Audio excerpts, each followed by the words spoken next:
Did you know? History books for life.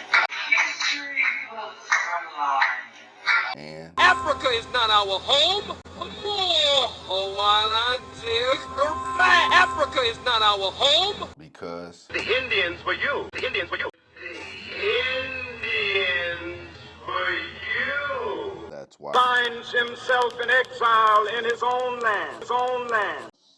So, You just want to claim a spot for the whole thing. because We were always here. We were always here. We were always here. was Africa is not our home. did you know? History books for life. History books for life. And Africa is not our home. Oh, while I dare Africa is not our home. because The Indians were you. The Indians were you. The Indians were you. that's why. Finds himself in exile in his own land. His own land. So, You just want to claim a spot for the whole thing. because We were always here. We were always here. We were always here. We were always here. Welcome to the Aboriginal channel. On this episode, we're going to be looking at some of the trinkets that they say the Indians were so fond of. So this is from the Journal of Christopher Columbus. What follows are the very words of the Admiral in his book about his first voyage to and discovery of these Indies. Pause. The Admiral is Christopher Columbus. That's what they called him, the Admiral. 1. He says, in order that they would be friendly to us, because I recognize that they were people who would be better freed and converted to our holy faith by love than by force. To some of them I gave red caps and glass beads which they put on their chests, and many other things of small value, in which they took so much pleasure and became so much our friends that it was a marvel. Later they came swimming to the ships, launches, where we were, and brought us parrots and cotton thread and balls and javelins and many other things. And they traded them to us for other things which we gave them, such as small glass beads and bells. They came to the ship with dugouts that are made from the trunk of one tree, like a longbow, and all of one piece, and worked marvelously in the fashion of the land, and so big that in some of them 40 and 45 men came, and others smaller down to some in which came one man alone. They row with a paddle like that of a baker and go marvelously. And if it capsizes on them, they then throw themselves in the water, and they write and empty it with calabashes that they carry. They brought balls of spun cotton and parrots and javelins and other little things that it would be tiresome to write down, and they gave everything for anything that was given to them.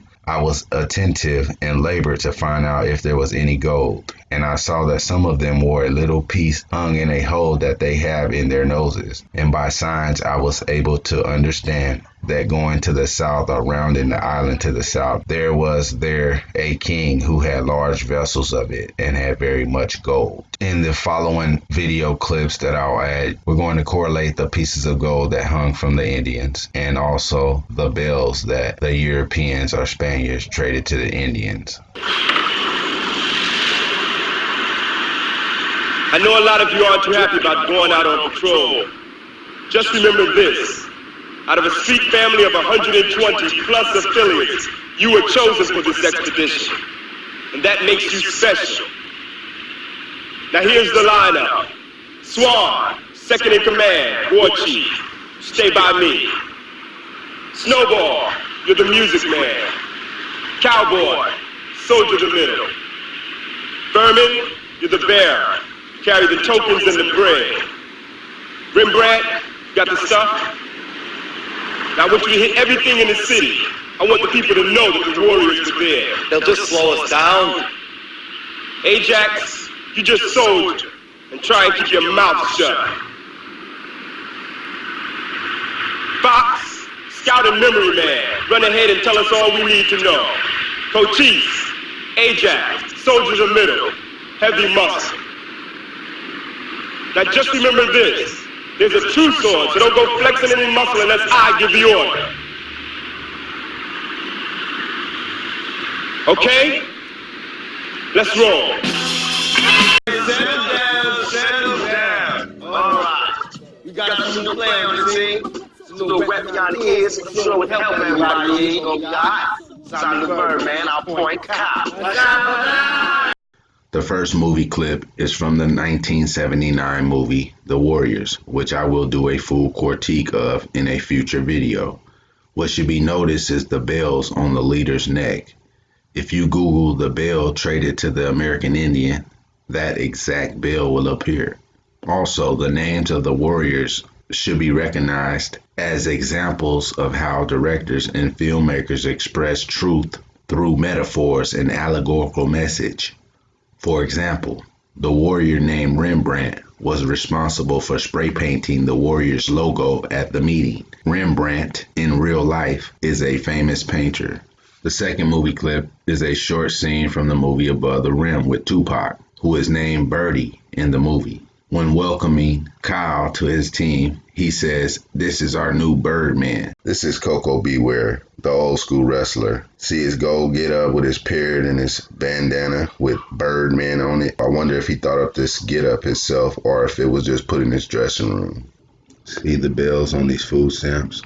They made these food stamps for so-called black people.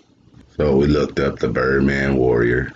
And we're scrolling down and we can see things like this. See the pearls? That's a Birdman Warrior. It's an Indian, American Indian.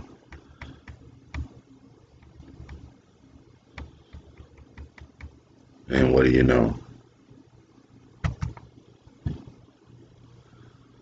We have this shell art, which is a Birdman Warrior. See the pearls around his neck? Some kind of animal on his head. This is a piece of shell art that was found in the Sparrow Mound in Oklahoma, right near the Arkansas border. Also, it's the picture I used for my channel. I just found it here online as a Birdman Warrior. Correlate the Birdman in the movie to this Birdman right here. They connect. From this book, America being the latest and most accurate description of the New World containing the original of the inhabitants, is this image, which I love to refer to. In it, you will see a parrot in her hand, in the queen's hand. You also see a bird on his head. That's a crow, and that's cured. Taxidermy. I believe this one's alive though, but that is a bird or a parrot in her hand. Also, it is important to notice the gold all about the Indians.